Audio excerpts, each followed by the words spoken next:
ta sira iku mau satriya dutaning wong agung Murdyake matura sira iku mau satriya saka ngendi sapa kang dadi kasih ira Raden menawi paduka dangu kaliyan kula wingking saking negari Maespati dutanipun Sri Naranata Sri Harjuna Sasra Bau kula Sedyamastanipun Bambang Semantri kuwi badalah sira ingkang kekasih Bambang Semantri kawula nuwun inggih Sang Prabu kanthi karaharjan praptanira Raden iya wis saking berkah pangestu paduka sinuwun raharja pisanan kula pangabekti kula katur sinuwun iya tak tampa Raden tiba padha-padha kajaba saka iku Raden semengko pengawak Bajra Praptanira Praja Magadha Bayana Mikati apa silmugi dadosna ing kauningan suwan kula ing abiyantara paduka Sang Prabu ingkang sepisan kula ngaturaken sumengkeming pangabekti ing ngangka kalih kepingin angrak ketaken raos supeketing kekadangan negari Maespati mewah negari Magadha dene dungkap ingkang triwigati kula kautus kelawan sinuwun Prabu Sri Harjuna Sasra Bau kinenang bun-bun injang anjejawah sonten hanglamar sekaring kedaton negari Magadha kusumaning Ayu Dewi Citrawati sinuwun pramila dinten menika kula semanggaaken para paduka Sang Prabu menggah panglamar saking sinuwun Prabu Sri Harjuna Sasra Bau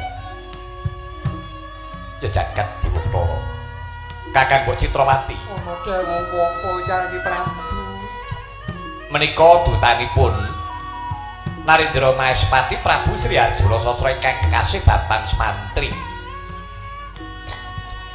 dinuta kelawan Sri Harjuna Sasra menawi Sri Harjuna Sasra kepengin garwa kelawan paduka Kakang Mbok Citrawati Yayi Prabu wonten dawuh wis dadi prastiyaku Yayi aku gelem winengku dening priya sapa wae nanging waton bisa nentremake negara Magadha sarta bisa ngendhaleni para raja Narpati kanthi rasa kawicaksanan aja nganti ana pepati iku kang bakal dak suwun Yayi Prabu. Nah Raden jeneng sira wis midhanget pribadi apa kang dadi pangandikane Kakang Mbok Citrawati ora bakal nulak panglamare Sang Prabu Sri Harjuna Sasra waton sinuwun Prabu Sri Harjuna Sasra mudune marang sira bisa nentremake negara Magadha kanthi kawicaksanan nadyan ana klira-kleru ning lelakon peperangan gedene nganti nuwuhake pepati mekaten Sang Prabu iya Raden muga-muga jeneng sira Raden bisa ngawekani bisa nindakake gejiban luhur iki ya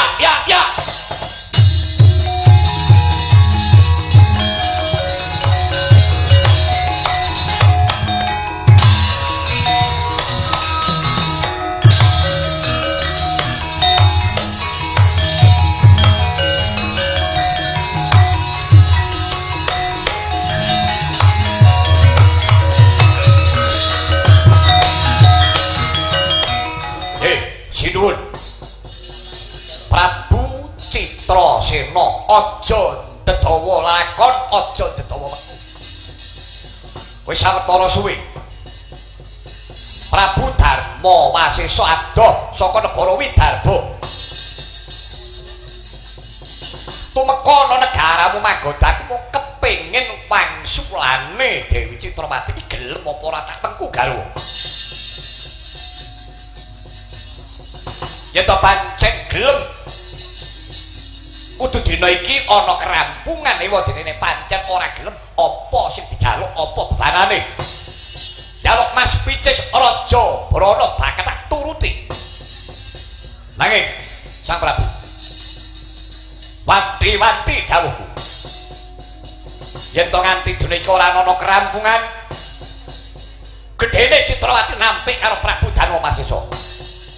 Rawi-rawi malang-malang butuh negara Magoda Jaganga sing jero beting sing kandhat cara biyuki Batang Sayuta.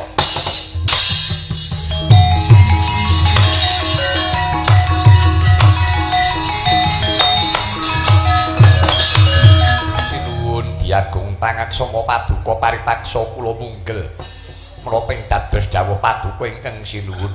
Gus, sapa kuwi? Dutanipun Narendra Maespati Prabu Sri Arjuna Sasra Bambang Suwata. Wah, dalah. Keterangane skurung jago wiring kuning wong Magoda. Arep apa Semantri? Sinuwun menawi Paduka menika Narendra Gung Binathara. Kula aturi nggawe kautaman darmaning Narendra ingkang kedah samat sinamat dadaya dinayan. Sampun ngantos Paduka Sang Prabu mendika ingkang kados mekaten. Semantri, iki dudu perkaramu.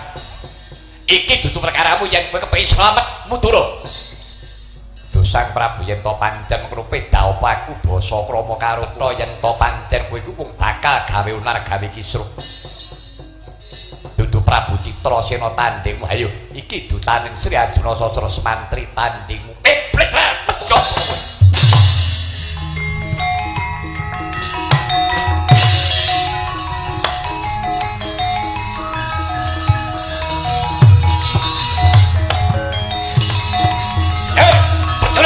Maju.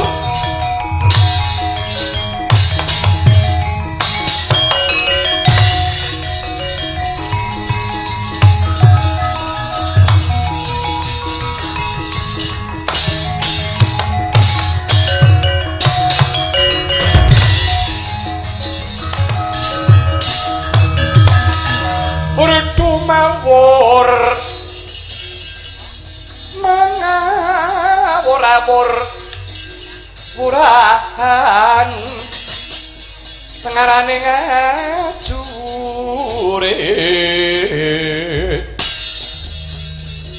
gong maguru gongso teteka ya butuh war pandriting turangga esti ora kata ingkang waja lelayu sabit. Wah, layak to layak. Wong Magoda pasan kaya nyuwi-nyuwi wektu. Kedabyah jebulane wis ana sing ngrewangi. Ora susah kakian banget. Ayo, yen pancen sediamu mung gawe unar gawe rusak. Aja karo wong Magoda iki. Senapa Maespati. Lho. Kowe wong Maespati? Iya. Kala tanpa rupa Prabu Anom Candra Ketu. Wah. Patih Kumbara nanggo aku. Mundura. Dina iki Magoda biyuki Batang Sayuta. Ora susah kowe nyumbari wong Magoda ayo. Ayo nono, kridane Candra Ketu. Kowe iki wong sambatan, sing mbondreke apamu? Nek kira-kira nyawamu mung cumpen nyawamu siji singkir ana aku. Aku tau tate bedah kutha boyong putih mung banggamu sepira cangkemmu.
aku aja minggat.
Wong Maespati jembul kowe melu nrambul madya palagan ya mamerke marang kaprawiranmu sebut jago jeneng Bambang Semantri di jenenge Bambang Semantri Prabu Anom Sasra Hadimurti ayo ana kene dewa tabrak tok bantingan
Jojok curiga cepat suara kamu weh parah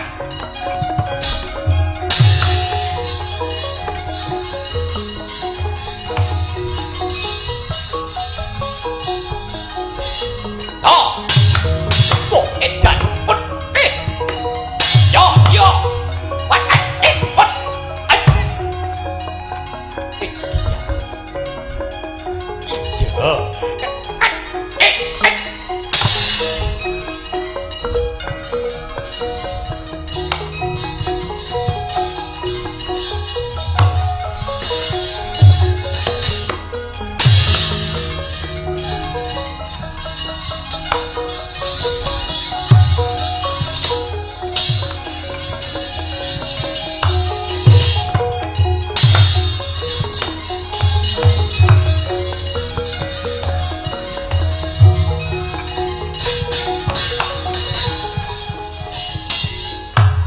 ayo hati-hati bareng-bareng udang sing luwih Bathara Kala tak kembari legane atiku endi sing luwih prigen endi sing luwih awas coba banget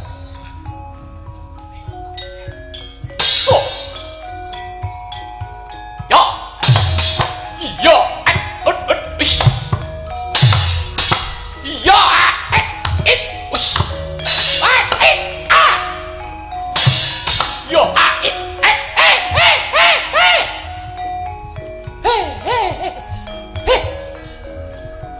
Lah ya. Ngene iki angel ditiru.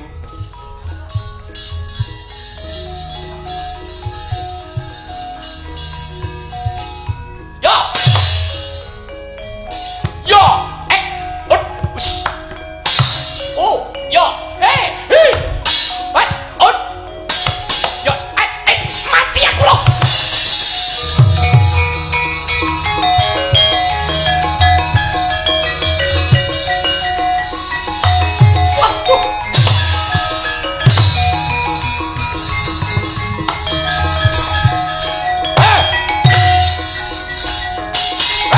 Duro, tracane dhewe.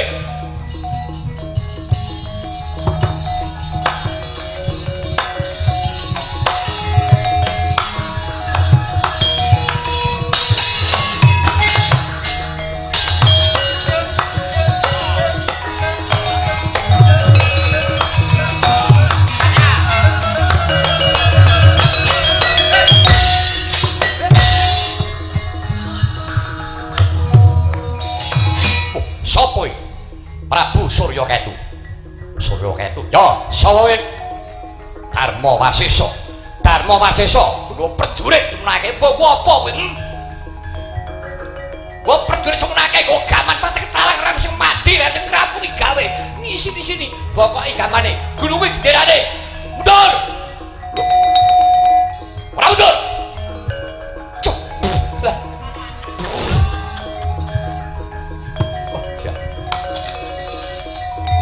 Jarai didoni.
Nedan.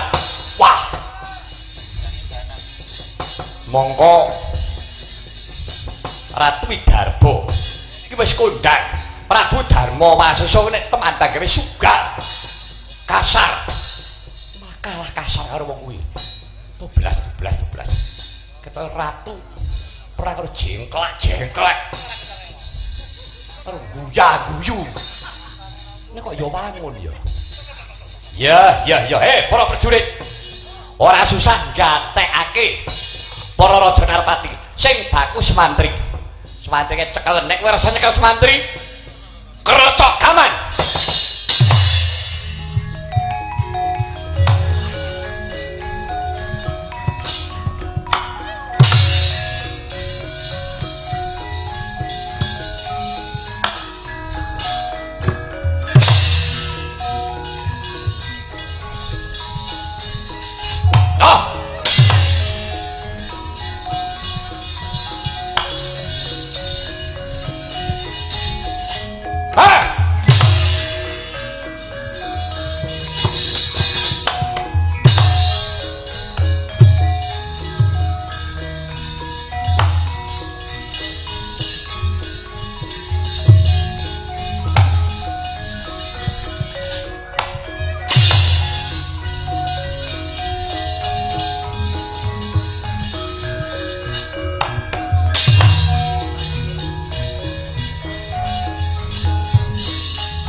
apa to?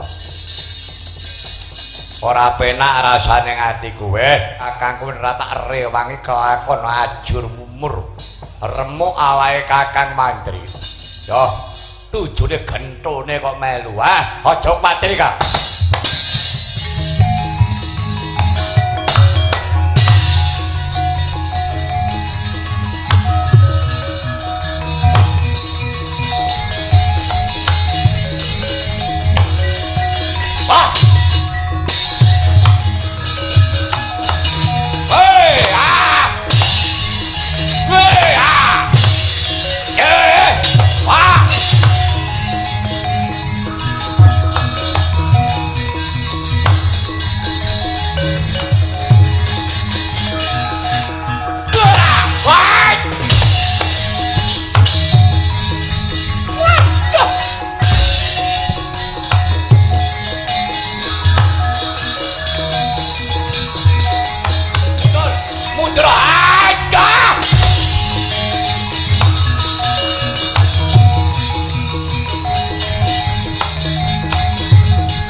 Tuyul matamu, tuyul katokan, goblok.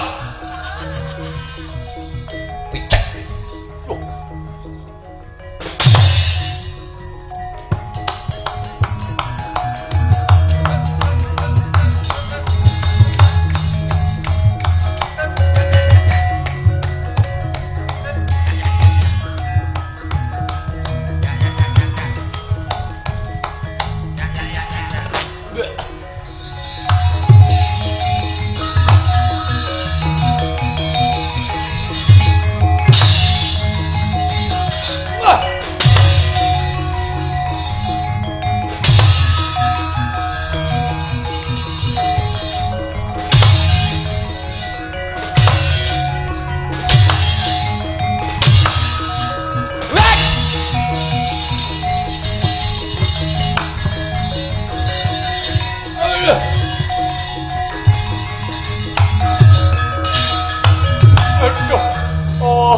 Mati aku.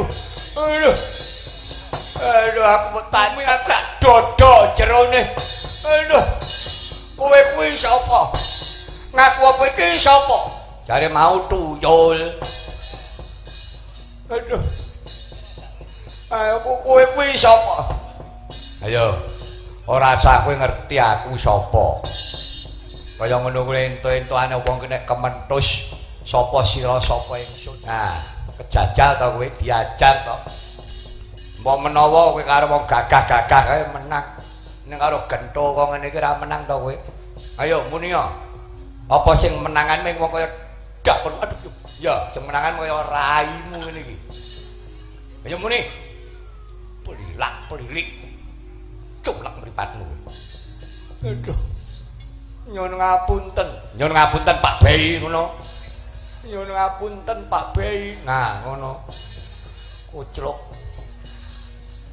Sampeyan niku sinten?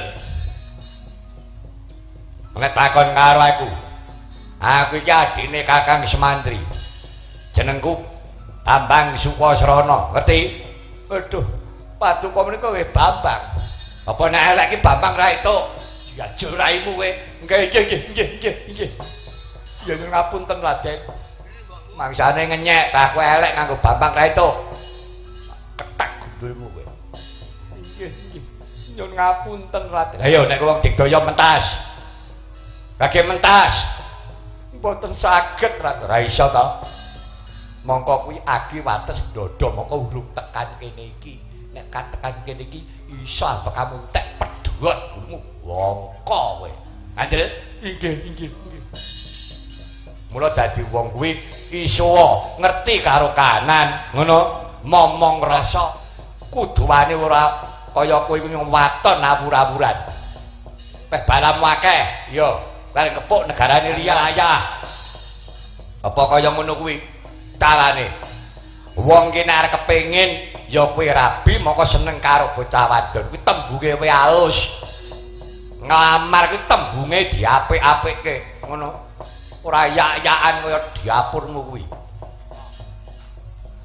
Sen mungkin madol kempros.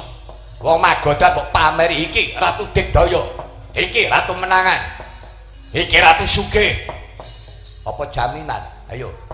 Eneng lelakon ngene iki gage. Kemeleh to kowe? Inggih, Raden, kula nyuwun pangapunten.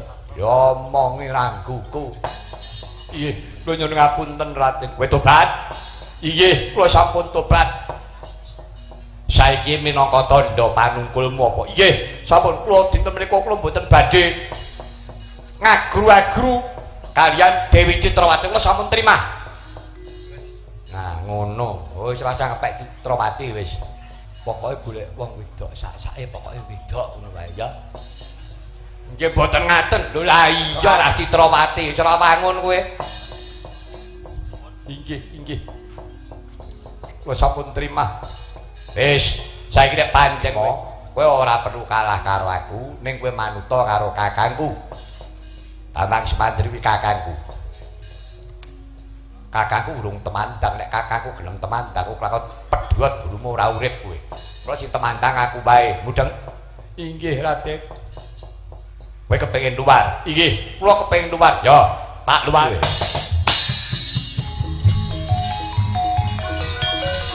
Hei!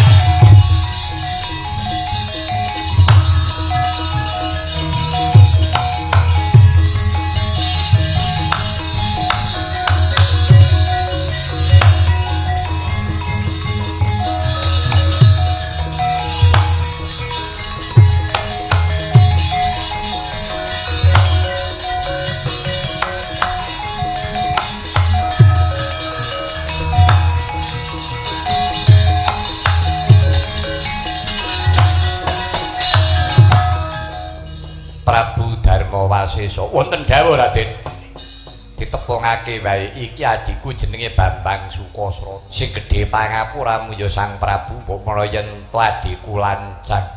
Inggih Raden, mboten dados menapa sak mangke malah kula saged metang kanthi jangkep kula saged mawas diri.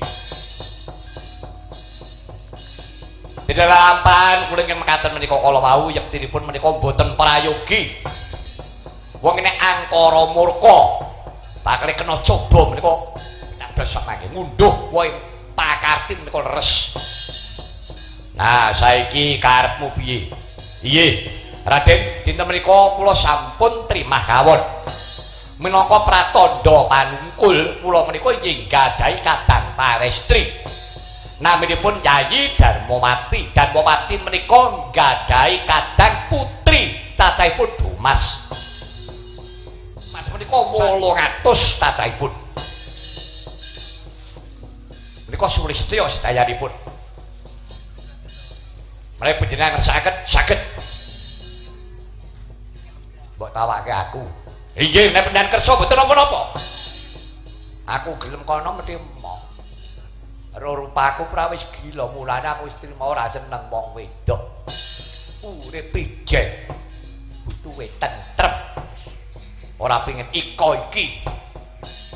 Oh ngaten. Ya, coba nek pancen kowe duwe sedulur wadon karo putri Domasti, wakile wae kon mrene.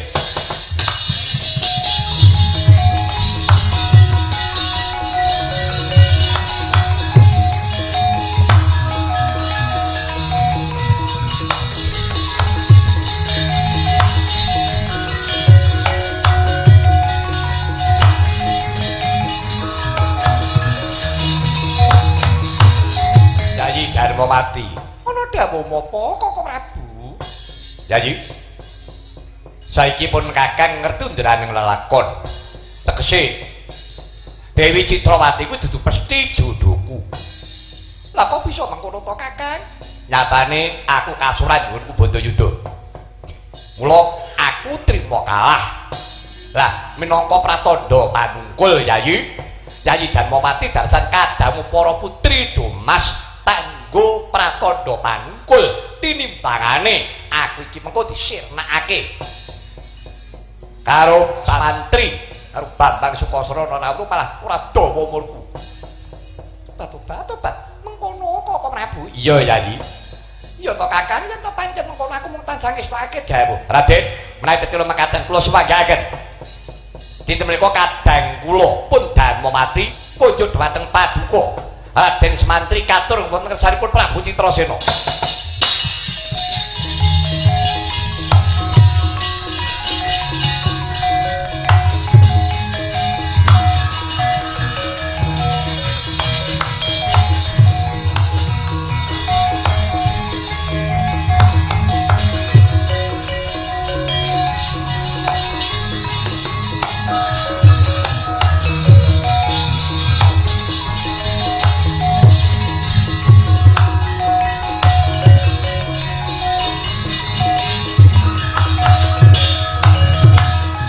Bambang Semantri wonten timbalan iki ngadhawuh sinuwun. Sira bali nggawa putri boyongan iki sapa? Inggih menika Sang Prabu minangka pratandaning panungkul. Narendra Widarba Prabu Darma Wasesa kasolan tanding kaliyan kula. Piyambakipun teluk tumungkul. Dinten menika masrahipun kadang tarunanipun ingkang namipun Darmawati minangka pratandha panungkul. Mengkono kawulun uninggi. Dadi nyata-nyata ora ana pepati estanipun boten. Syukur mangayu bagya. Kakang Citrawati. Iye Nyanyi Prabu. Menika Semantri sampun kelampahan ngasoraken Prabu Darma Wasesa malah menika putri boyongan Darmawati. Mboten namung kula piyambak sinuwun, estanipun kula menika gadhahi kadang. Inggih menika kadang-kadang kula memitran kula. Menika naminipun Putri Dumas. Lho. Putri Dumas, kawula nuwun inggih. Nek ngerti ku sak Dumas kuwi 800 cacahe. Kawula nuwun inggih mekaten. Yo. Yo, tangan panariman ingsun. Saiki ngene ya Yani Prabu. Iya kados pundi? Sarening dina iki jeneng sira jumeneng ratu ana negara Magoda iki ya isih dijaka. Minangka ganepe Yayi Prabu jumeneng nata mengkoni garwa Prameswari mbok iya Yayi Prabu. Mengku kelawan Darmawati kanggo ngilangake rasa memungsuhan supaya Widarba kelawan Praja Magoda manunggal. Oh, mekaten. Iya Yayi. Piye Darmawati upamane yen to kowe minangka dadi garwaku tak jamukti wibawana Praja Magoda. Sinuwun sewu nugraha kapatedan ing kula dene Paduka sinuwun kepareng mengku garwa kaliyan kula. Kula namung derek kepareng Paduka. Ya. Syukur mangayu bagya sekti jemuruk. Lah banjur karsanira kepriye Bambang Semantri? Sinuwun rene dinten menika sampun kelampahan negari Magoda ayem tentrem keparenga kusumaning Ayu Dewi Citrawati kersa kula baya kundur dhumateng negari Maespati. Kakang Mbok apa Yayi menika awis saking panyuwunipun Bambang Semantri jengandika Kakang Mbok nedya kabaya dhumateng negari Maespati tumunten pinangga kelawan Sang Prabu Sri Arjuna Sasra. Iya to Yayi Prabu yen to pancen mengkono malah pun kang dongakno muga-muga aku bisa nderekake panjenengane sinuwun Prabu Arjuna Sasra. Inggih. Kakang kok kasih yen dawuh Paduka. Sinuwun kula keparenga nyuwun pamit nderekaken Sang Dewi. Iya Raden. Nganti kawicaksanan ya Raden.